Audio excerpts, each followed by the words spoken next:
E ela tá aqui ainda, ó. Só que se nós correr já era, cara. Olha lá os olhinhos dela brilhando lá. Ó, ó o barulho do bicho, ó o barulho do bicho. Ó, tá lá, ó. Ó, gente, nós tá de costa pra um barranco aqui, ó.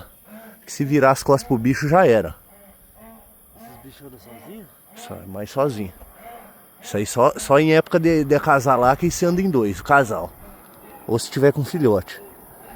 Esse barulho aí é que ela tá mostrando que é ela que manda aqui, cara. Ó. Será que ela tá caçando? Não sei, só não vira as costas, velho. Não vira as costas, cara. Se virar as costas, ela vai te pegar. E é bem aqui o relato que sumiu os cachorros. Lembra que o cara falou pra nós?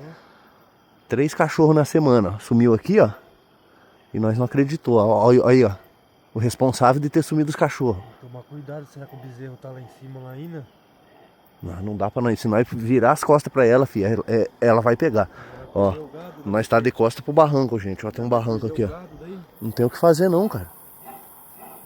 Ó, tá aqui, ó. Tá aqui, ó. Aqui, ó. Vem aqui que dá de vela. Vem aqui que dá de vela. Nossa, cara, tô tudo arrepiado. Olha lá no mato. Olha lá, tá vendo os olhinhos brilhando? Então, olha lá. Olha os olhinhos brilhando lá. Meu Deus, ela é grande, hein? Ela é grande.